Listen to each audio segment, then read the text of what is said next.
Assalamualaikum warahmatullahi wabarakatuh. Yang saya hormati dosen mata kuliah Psikologi Pendidikan, Bapak Syoto Magister Pendidikan. Pada sesi kali ini saya akan mempresentasikan yang berjudul Pendidikan Anak Berkebutuhan Khusus. Pertama-tama, perkenalkanlah diri saya. Saya bernama Fajar Sidik Pangestu. NIM saya 2321800041. Kelas saya 2A. Prodi PGSD Fakultas FKIP. Pendidikan anak berkebutuhan khusus. Kesulitan belajar. Anak dengan kesulitan belajar, khususnya anak yang mengalami hambatan pada satu atau lebih proses-proses di psikologi dasar, seperti mengerti atau mencerna sesuatu yang mencakup pengertian penggunaan bahasa, baik lisan maupun tulisan, di mana hambatan yang dapat berupa ketidakmampuan mendengar, berpikir, berbicara, membaca, menulis, mengeja, berhitung, seperti itu. Hambatan yang tersebut termasuk kondisi seperti gangguan persepsi atau kerusakan otak, dan lain-lain. Hambatan yang secara umum yang mencakup: pertama, ketidakmampuan belajar, yaitu learning disabilitas.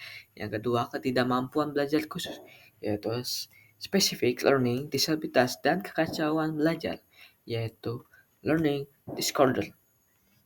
Ia sering dikatakan atau disebut orang-orang yang biasa disebut yaitu gagal berprestasi di sekolah, tetapi penyebabnya bukan karena kecacatan visual, pendengaran, motorik, terbelakang mental, atau gangguan emosional, atau disfresi, atau kurangnya simulasi dari lingkungan.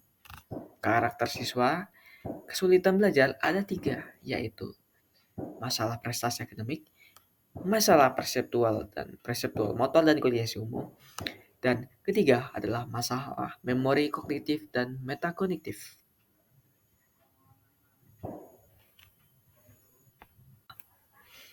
Masalah prestasi. Anak yang kesulitan belajar mengalami 3 aspek: discording, kelancaran fluency, pemahaman, komprehensi. 4. Mengalami kesulitan dalam mengubah bahasa tulisan menjadi lisan atau discording. Misalnya seperti kesulitan menyebutkan huruf-huruf yang berbentuk kata, topi, kesulitan dalam membaca dengan lancar, fluency, dan memahami arti bacaan, komprehensif. Yang kedua, masalah perseptual motor dan koordinasi umum. Yang pertama, ada yang ketidakmampuan persepsi virtual dan atau auditory. Kedua, kesulitan membedakan dua kata yang mempunyai makna sama, seperti feed dan feed. Bedanya di antara feed itu menggunakan huruf T dan feed menggunakan huruf D. Yang ketiga yaitu kesulitan dalam mengingat visual dan kecenderungan memutarbalikkan huruf D dengan B. Yang keempat adalah sulit mengikuti arahan lisan. Yang kelima yaitu kesulitan aktivitas fisik yang melibatkan kemampuan motorik. Yang ketiga,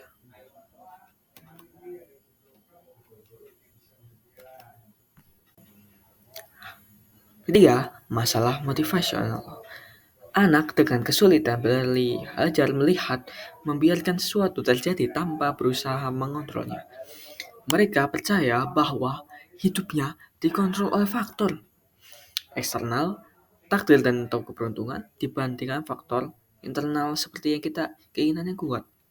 Yang ketiga, penampilan learner helplessness, yaitu kecenderungan menyerah terhadap hal yang buruk karena beranggapan bahwa sekeras apapun kita berusaha merasa akan gagal.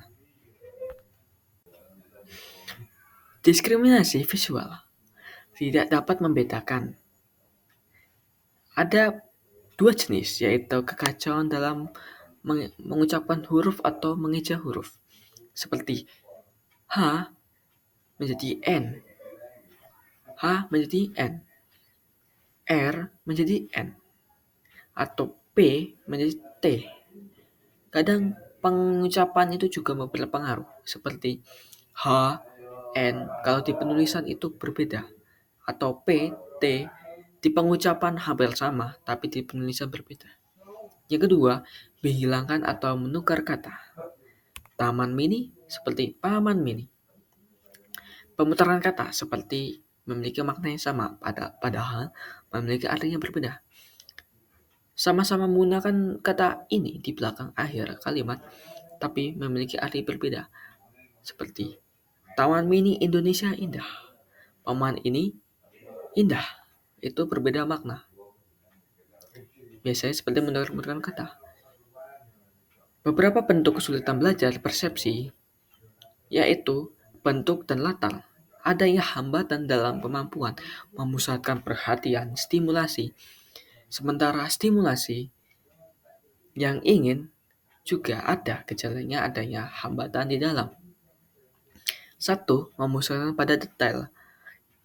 2. Memisahkan bagian. Pokoknya dengan latar persepsi. Yang ketiga, adanya gerak. Sulitnya menelusuri garis.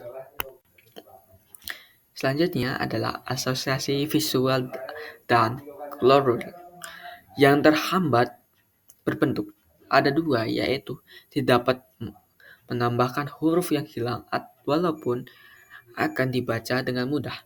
Walaupun melihat secara lengkap, misalnya kaki dibaca kaki, atau tangan dibaca tangan.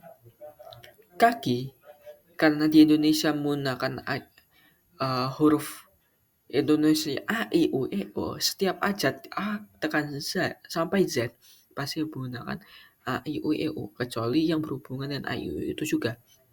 Seperti A tetap menggunakan A, B pakai E, C pakai E. Jadi kaki. K-nya tidak disambung dengan A, tapi dengan pengucapan K pasti ada A-nya. Jadi K dan Ki dibaca kaki. Sama halnya juga dengan T dengan ngan. Dibaca tangan. Kedua, adanya dapat berbicara secara verbal tapi tidak dapat menulisnya walaupun tahu bagaimana mengejarnya kata-katanya.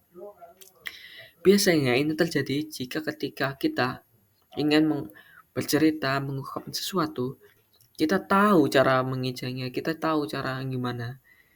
Kita tahu cara berpikirnya ini, cara ini gimana. Tapi kita tidak tahu cara mengejar kata-katanya. Kita dapat memvisualkannya, tapi tidak dapatkan mengucapkannya, menuliskannya secara langsung. Mari berdiskusi.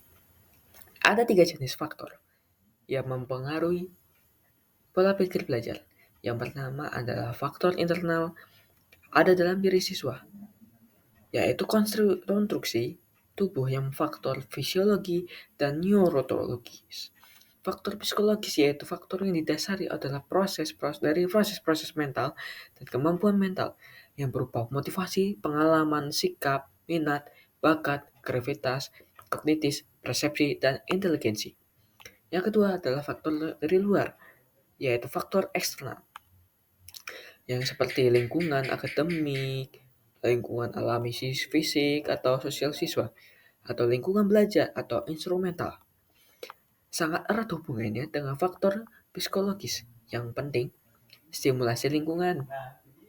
Yang ketiga adalah interaksi faktor internal dan eksternal yang merupakan hubungan timbal balik antara faktor internal atau sosial yang kemudian mempengaruhi prestasi belajar seseorang.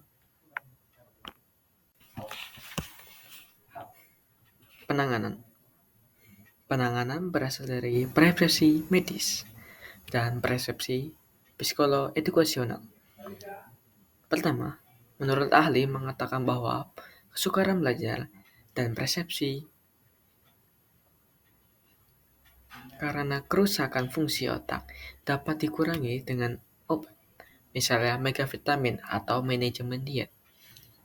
Mikrovitamin yang dimaksud itu adalah vitamin-vitamin yang dapat mencerdaskan atau membantu pola pikir otak, seperti dari minyak ikan kod, minyak ikan, atau vitamin B6, B12, seperti itu. Atau manajemen diet, itu mengurangi makanan yang mengandung garam, atau seperti lainnya. Yang kedua yaitu adalah psikolog dan ahli yang lain mengatakan bahwa kesukaran belajar dapat defisit keterampilan perseptual motorik dan mencari bantuan dapat meningkatkan fungsi tersebut. Dan jika karena kekurangan di bidang akademik, dengan memotivasi perilaku, latihan pengamatan, dan lain-lain. Sekian presentasi dari saya. Bila ada salah pengucapan, salah perkataan, saya minta maaf. Wassalamualaikum warahmatullahi wabarakatuh.